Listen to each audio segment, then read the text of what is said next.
Oke ya, tadi kita bahas quick set ya. Jadi bahasa gampangnya konfigurasinya udah otomatis secara quick gitu ya. Nanti kita akan coba praktekkan ketika koneksi ke internet ya setelah ini. eh Setelah itu kita coba pelajari terkait tentang command line ya. Jadi yang perlu teman-teman ingat bahwa mikrotik itu nggak selalu pakai Winbox gitu ya. Ada beberapa case dan kasus ketika kita tidak bisa menggunakan Winbox ya. Contoh misalnya di sini kita ada satu router ya. Waktu router kita ini lagi ngakses ke salah satu router yang ada di Papua, misalkan saya sering katakan gitu ya. Router yang ada di Papua. Nah, masalahnya di Papua itu dia menggunakan visa atau koneksinya sangat lambat lah. Anggap saya tulis di sini 512 kbps gitu ya. 512 kbps sampai dengan 1 mega lah contoh ya. Jangan samakan dengan Jakarta ya. Jakarta mah cepet ya. Nah, ketika kita lagi di Jakarta ini kita ngakses nih router yang ada di Papua. Nah, Winbox itu dia menggunakan 200 sampai dengan 300 kbps ya kalau lagi banyak tampilannya. Alhasil ya nggak cukup bandwidthnya. Kalau nggak cukup gimana? Winboxnya akan disconnect otomatis. Connect lagi, disconnect lagi. Karena bandwidthnya nggak tercukupi lah gampangnya gitu. Nah, gunanya command line ini yaitu kita ketika dari Jakarta kita jangan pakai Winbox, kita pakainya SSH atau Telnet aja ke routernya. Nah, nanti ketika kita udah Telnet itu dia bisa eh, ngakses ke mikrotiknya. Nah, tapi dia menggunakan komen-komen lah gitu ya. Jadi bandwidthnya yang digunakan lebih kecil daripada Winbox ya. Saya dapat cerita waktu itu ketika saya lagi ngakses router teman saya di India ya. Saya sering keluar pakai Winbox. Nah, saya pakai terminal aja buat login ke sana ya. Nah, setelah itu bisa deh akses ke sana tanpa disconnect terus gitu ya. Walaupun agak delay ya, kita ketikin misalkan IP address. Nah, nanti agak lambat 3 detik baru keluar gitu ya. Tapi kan nggak putus yang penting gitu ya. Oke, itu untuk yang command line interface ya. Nah, sekarang kita akan coba menggunakan SSH atau telnet nih ya. Jadi yang pertama kali teman-teman lakukan, teman-teman harus punya programnya dulu buat sebagai SSH client atau telnet client. Macam-macam ya, ada putih, ada WinCP ya. Teman-teman boleh download dulu. Kalau ini contoh putih ya. Setelah download, teman-teman bisa pakai SSH ya. Nah, masukin IP routernya di sini. Port default SSH 22, ingat ya. Lalu connect.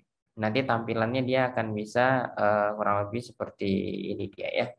Coba connect dulu, saya buka dulu. Kalau saya langsung ya dari sini ada. Jadi saya pakainya ngetesnya pakai telnet aja ya. Teman-teman boleh pakai SSH. Oke, saya login dulu. Nah, tampilannya seperti ini ya, teman-teman ya. Oke. Jadi kalau misalkan kita login pertama kali, perhatikan hierarki strukturnya sama seperti menu pada Winbox ya, teman-teman. Nanti saya akan coba sampaikan maksudnya bagaimana. Dan di sini udah ada komen tambahan ya. Tab ini digunakan buat mengkomplitkan komen. Jadi kita nggak perlu ngetik lengkap sebenarnya ya.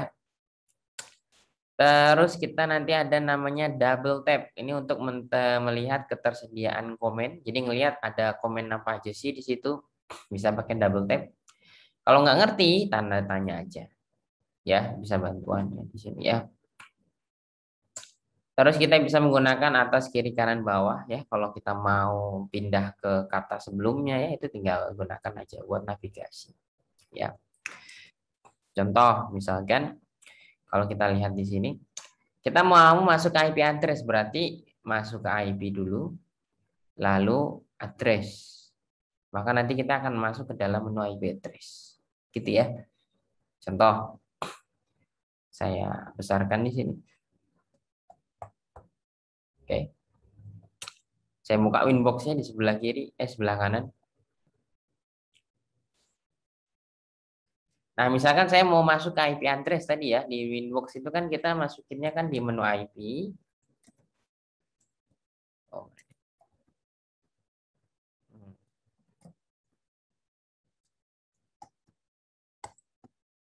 Oke. IP address sebelah sini ya, teman-teman. Nah, kalau di terminal berarti masuk dulu ke IP address. Nah, bisa pakai tab ya buat ngelengkapin. Kalau mau ngecek ke pilihannya tuh komen-komennya ada apa aja, tab 2 kali. Address, enter. Mau ngapain di sini? Misalkan kita mau lihat print.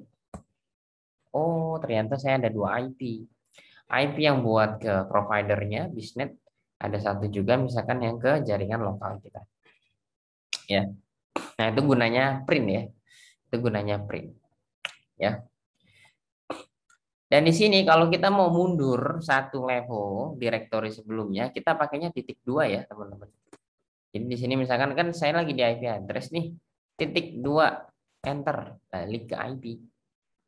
Mas mau balik paling awal dong Mas. Berarti pakainya kita bukan titik 2, pakainya ini slash. Slash balik ke awal. Ya. Jadi dia akan balik ke awal.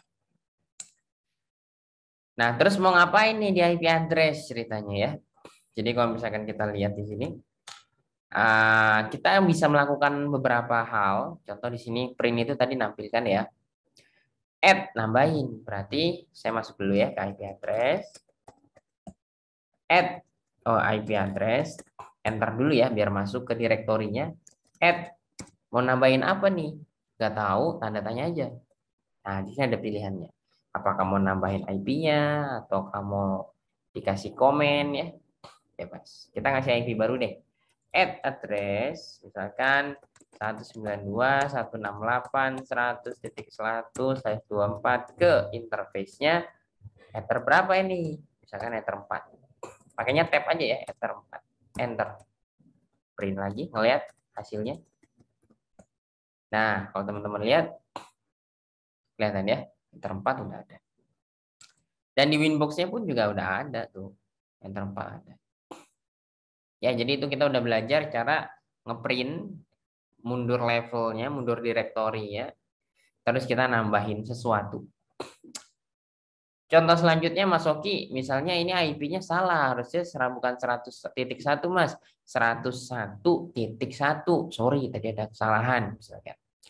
Cara ngerubahnya gimana Mas? Nah, cara ngerubahnya ada beberapa cara. Saya pakai cara yang mudah aja ya. Jadi kalau print itu kan munculin. Nah, di sini kan ada pagar nih teman-teman. Ada 0, 1, 2. Ya, ada urutannya lah gitu ya. Nah, kita menggunakan kan yang mau kita rubah ini nih. Berarti kita menggunakan komennya ada set number 1.